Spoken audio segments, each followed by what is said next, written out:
Halo semuanya, perkenalkan nama saya Najwa Nabila Anggreni, mahasiswa angkatan 2024 S1 Ilmu Perpustakaan dan Informasi Universitas Diponegoro dengan NIM akhir 014. Nah, kali ini kita akan mengupas tuntas tentang penggunaan portal jurnal Taylor and Francis. Nah, kita akan mengenali fitur-fitur apa saja yang ada di dalam portal jurnal tersebut serta cara penggunaannya yang nanti akan membantu kita dalam proses penulisan informasi dalam bentuk artikel jurnal. Oh ya, API portal jurnal Taylor and Francis ini merupakan salah satu portal jurnal populer yang bisa kalian akses secara umum melalui web, melalui institusi, atau e-resources e-Pusnas. Nah, kebetulan untuk kali ini kita akan menggunakan dari akses secara umum atau web ya teman-teman. Dan kali ini dalam video tutorial kita akan menggunakan topik information overload that can easily suffers through social media. So, jangan sampai kelewatan terkait penggunaan dan penjelasan terkait tips, fitur, dan bantuan pencarian yang ada di portal jurnal Taylor and Francis ini ya teman-teman. Nah, sebelum masuk ke tutorial, yuk kenalan dulu sama fitur-fitur yang ada di portal Taylor and Francis. Yang pertama itu ada search box. Nah, ini digunakan untuk memasukkan query kita. Kemudian yang kedua itu ada advanced search box. Ini digunakan ketika kita ingin menemukan informasi yang lebih relevan. Yang ketiga ada fitur find a journal box. Digunakan untuk mencari jurnal yang kita inginkan. Nah, kalau kita klik, di dalamnya akan ada dua opsi, yaitu yang pertama ada journal suggester. Nah, ini digunakan untuk menemukan jurnal sesuai subjek melalui input query kita. Nah, fitur ini juga sudah didukung oleh AI loh teman-teman. Nah, kembali lagi, jika kita geser sedikit ke bawah, itu akan muncul beberapa jurnal rekomendasi yang juga bisa difilter sesuai dengan kebutuhan masing-masing.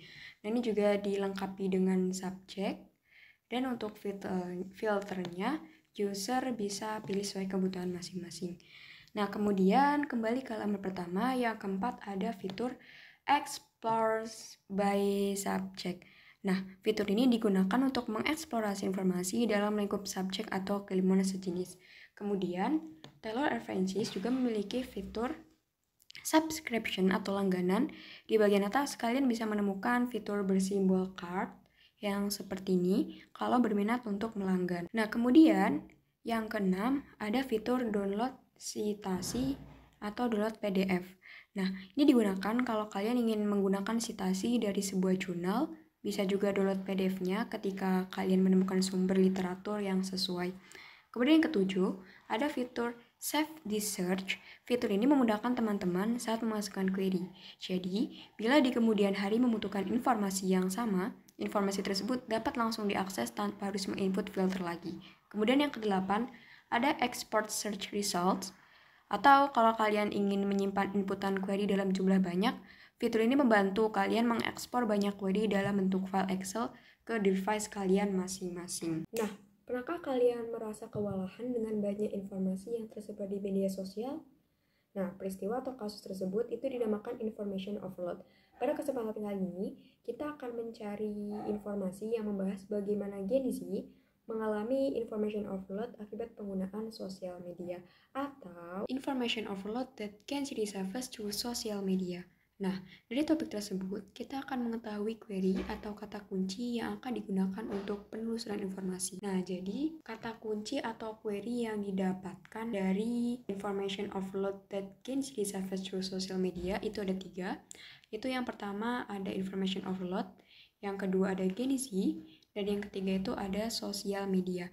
Namun jika kita hanya mengandalkan 3 query tersebut, informasi yang muncul dari hasil penelusuran kemungkinan akan kurang spesifik, sehingga query tersebut perlu dikembangkan lagi hingga menghasilkan query alternatif. Nah, bagaimana sih cara untuk mengembangkan query tersebut? Untuk mengembangkan query tersebut, kita perlu memperhatikan apakah query tersebut memiliki sinonim. Selain itu, bisa juga dengan menggunakan aplikasi Thesaurus untuk mengembangkan query. Nah, selanjutnya query yang kita temukan sebelumnya dikembangkan dengan mengidentifikasi persamaan katanya. Nah, seperti pada gambar, pengembangan query untuk information overload itu yang pertama ada cognitive overload dan data deluge. Kemudian untuk query Gen Z, untuk pengembangan query-nya itu ada Zoomers or Zoomer dan Digital Natives. Kemudian untuk query sosial media, untuk perkembangan query-nya itu ada online platforms or online platform dan social networking sites. Nah, dari pengembangan query sebelumnya, formulasi query kemudian dapat diterapkan atau diinput ke mesin pencarian. Masing-masing query yang sudah dikembangkan tersebut dapat dipilih atau dilakukan mix and match sesuai keinginan dan kebutuhan kalian. Jika dokumen yang terpanggil masih kurang sesuai dengan keinginan, maka bisa ganti alternatif query lainnya dari hasil pengembangan query sebelumnya. Nah, kenapa sih kita sebaiknya punya alternatif query? Jawabannya adalah karena dengan adanya alternatif query, maka pilihan kata kunci kita juga semakin banyak, sehingga kita bisa mendapatkan lebih banyak hasil pencarian. Nah, setelah mengetahui fitur dan query yang akan kita gunakan, langsung saja kita ke tutorial penggunaannya. Kita mulai dari basic search. Nah, di basic search, jika kita langsung menginput query information overload that can be surfaced through social media yang kita susun, akan ada banyak artikel yang tersedia sehingga sulit untuk menentukan artikel mana yang cocok untuk kita. Nah, di sini dokumen yang terrecall itu ada 699 dokumen.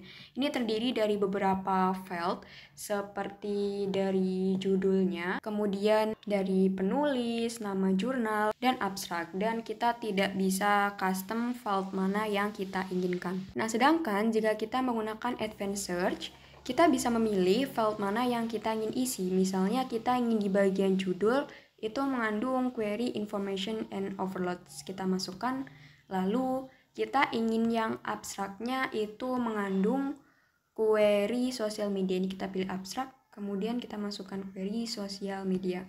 Nah, kemudian kita juga ingin untuk publication date-nya itu dalam 5 tahun terakhir, ini kita bisa pilih di opsi publication date dari 2021 ke 2025. Nah, setelah itu kita search. Nah, di sini hanya ada 3 dokumen yang terrecall ya, teman-teman. Ini membuktikan tingkat precision yang lebih tinggi dan dokumen yang terpanggil sangat relevan daripada kita menggunakan basic search. Selanjutnya ada autocomplete. Di sini kita akan input query information. Nah, kita bisa lihat bersama-sama ya teman-teman, di autocomplete atau rekomendasi ini muncul beberapa rekomendasi yang dapat memudahkan user untuk mencari query yang sedang dicari.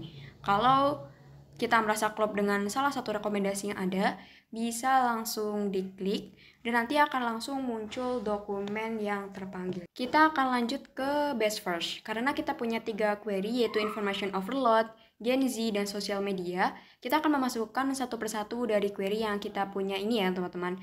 Nah, yang pertama kita akan memasukkan query information overload. Nah, setelah itu kita search. Nah, nanti akan muncul banyak dokumen yang terpanggil ya teman-teman. Ini ada sekitar 77.414 dokumen yang terpanggil.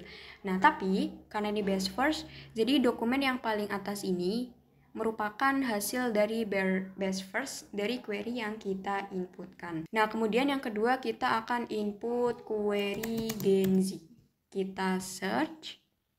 Nah, sama seperti query yang pertama, best first-nya juga ada di dokumen yang paling atas dari dokumen-dokumen yang terpanggil sebesar 102.369 dokumen.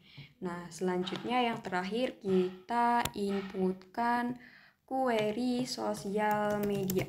Sosial media kita cari lagi.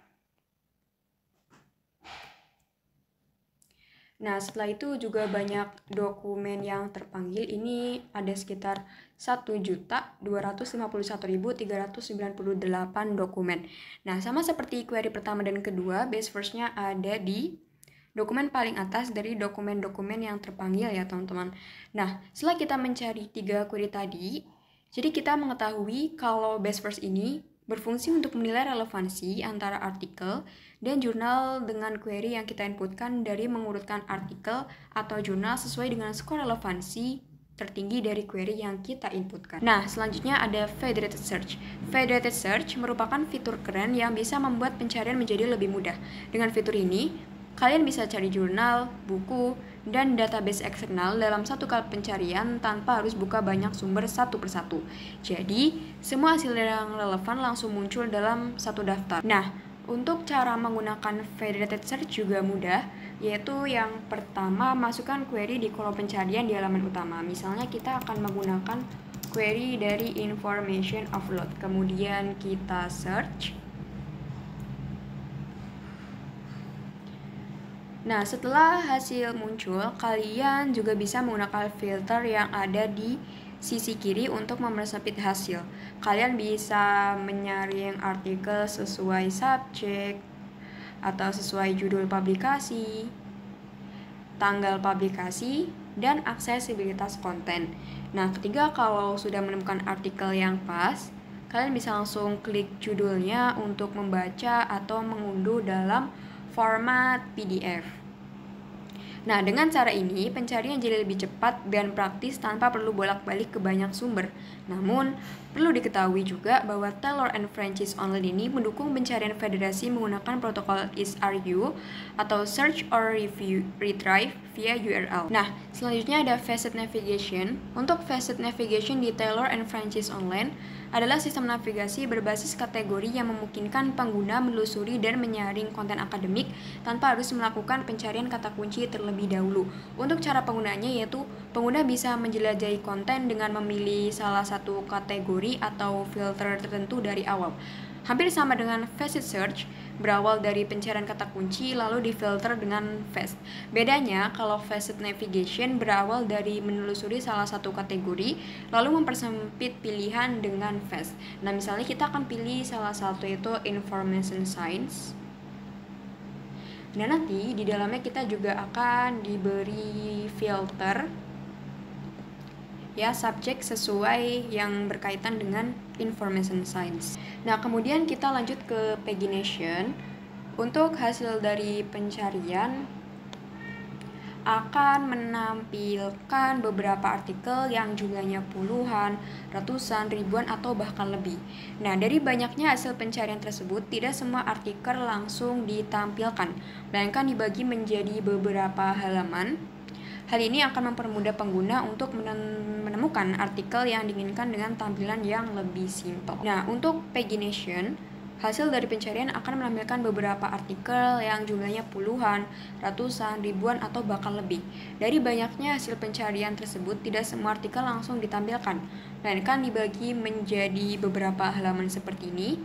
Nah, hal ini itu akan mempermudah pengguna untuk menemukan artikel yang diinginkan dengan tampilan yang lebih simpel. Selanjutnya, ada actionable result. Dalam jurnal akan menampilkan alat bantu visual seperti logo PDF, email dari pengarang, download, dan lain sebagainya yang memudahkan pengguna untuk mengambil tindakan sesuai yang dikehendaki. Nah, selanjutnya ada browse. Dalam laman Taylor & Francis juga terdapat fasilitas browse yang dapat digunakan pengguna untuk menelusuri jurnal Taylor & Francis yang dilengkapi dengan filter subject. Ini kalau kita klik, nah di bagian sampingnya kita bisa pilih subjek yang tadi dimaksud. Ada humanities, medicine, engineering, behavioral science, dan lain sebagainya. Nah, itu dia pembahasan terkait tutorial penggunaan dan penjelasan fitur-fitur yang ada di dalam portal jurnal Taylor & Francis. Jangan lupa untuk selalu mengakses portal jurnal dalam link yang terpercaya ya teman-teman. Semoga video ini bisa memberikan insight baru bagi teman-teman yang ingin mengakses portal jurnal Taylor & Francis. Dan jangan lupa sebarkan link video ini ke teman-teman kalian juga ya. Sekian dari saya, terima kasih dan sampai jumpa.